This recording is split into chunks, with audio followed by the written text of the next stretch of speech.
మాధవ్ గారు.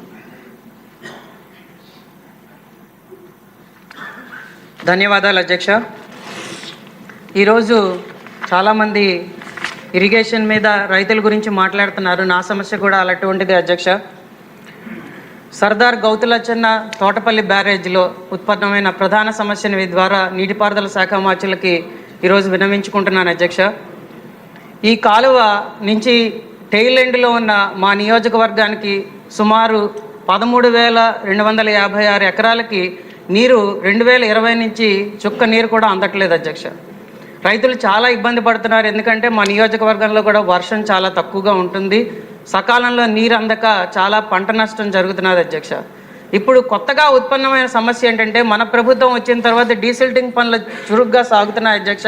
గేట్లు వాటి గురించి శ్రద్ధ వహిస్తున్నారు. కానీ చీపురుపల్లి నియోజకవర్గం, గరివిడి మండలం, దేవాడ దగ్గర మైనింగ్ యాక్టివిటీ వల్ల ఈ కాలువకి చాలా పెద్ద సమస్య వచ్చి పడింది అధ్యక్ష. అక్కడ 96.52 కిలోమీటర్ల దగ్గర డిజైన్ ప్రకారం 300 క్యూసెక్స్ డిశ్చార్జ్ రావాల్సిన దగ్గర 50 క్యూసెక్స్ మాత్రమే డిశ్చార్జ్ రావడం వల్ల టెయిలెండ్లో ఉన్న 81 గ్రామాలకి సుమారు 28,000 ఎకరాలకి ఈరోజు నీరు అందని పరిస్థితి ఉత్పన్నమైంది అధ్యక్ష. కాబట్టి రైతులందరూ కూడా మన ప్రభుత్వం వచ్చిన తర్వాత మన ప్రభుత్వం రైతు పక్షపాతి కాబట్టి ఇటువంటి సమస్యలన్నింటినీ సమగ్రంగా పరిశీలించి చర్యలు తీసుకుంటుందని ప్రతి ఒక్కరూ ఆశిస్తున్నారు. కాబట్టి నీటిపారుదల శాఖ మార్చుల్ని దీని మీద ప్రత్యేక దృష్టి వహించి ఖచ్చితంగా ఈ మైనింగ్ వాళ్ళు కొంచెం గ్రౌటింగ్ చేసి బ్యాండైడ్ పనులు చేస్తున్నారు. కానీ వాళ్ళు చేస్తున్న కొన్ని ఎంక్రోచ్మెంట్స్ వల్ల అలాగే విపరీతమైన మైనింగ్ యాక్టివిటీ వల్ల ఈ కాలువకి బాగా సమస్య వచ్చింది అధ్యక్ష. మైనింగ్ ముందరవుతున్నదా కాలువ తర్వాత వచ్చిందా అన్నది సమస్య కాదు. ఆ కాలువ మైనింగ్ రెండు కలిపి కరెక్ట్గా వెళ్తేనే ఆ కాలువలో నీరు మా నియోజకవర్గానికి వస్తుంది. కాబట్టి దీని మీద ప్రత్యేకంగా దృష్టి పెట్టమని గౌరవ నీటిపారుదల శాఖ మార్చులను మీ ద్వారా విన్నవించుకుంటున్నాను అధ్యక్ష. పల్నాడు జిల్లా ముఖద్వారం నర్సరావుపేటలో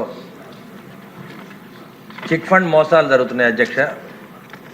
గడిచిన 5 ఏళ్ళు కూడా ఇటువంటి మోసాలు చాలా జరిగినాయి. కానీ మన ప్రభుత్వం వచ్చిన తర్వాత సాయి సాధన పుల్లారావు గారని వాళ్ళ కుటుంబ సభ్యులందరూ కూడా ఒక చిట్ ఫండ్ రన్ చేస్తూ ఎక్కడ కూడా రిజిస్ట్రేషన్ లేకుండా ప్రజలను మోసం చేయడం జరిగింది అధ్యక్ష.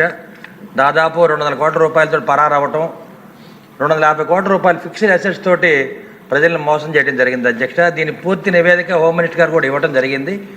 అదేవిధంగా రిజిస్ట్రేషన్ ఎన్ఫోర్స్మెంట్ డైరెక్టరేట్ ద్వారా దీని మీద సమగ్ర విచారణ చేయాలి. ఎందుకంటే ఇటువంటి మోసాలు ఇంకా రాబోయే కాలంలో చాలా జరుగుతాయి. కాబట్టి ఆర్థిక నేరాలని మనల్ని ఆపడానికి వీలుగా మన సభాముఖంగా తెలియజేస్తూ సరైన చర్యలు తీసుకొని ప్రజల యొక్క చాలామంది ప్రజలు రిటైర్డ్ టీచర్లు కానీ పెన్షనర్స్ వాళ్ళ పిల్లల భవిష్యత్తు కోసం, పెళ్ళిళ్ళ కోసం, విదేశాలు పంపించడం కోసం ఎంతోమంది డిపాజిట్ చేయడం జరిగింది అధ్యక్ష. మరి దీని మీద ఒక పోలీస్ ఆఫీసర్ కూడా దీంట్లో నిందితుడిగా ఉన్నాడు. వీరి మీద సమగ్ర విచారణ చేయమని సభాముఖంగా తెలియజేస్తున్నా అధ్యక్ష.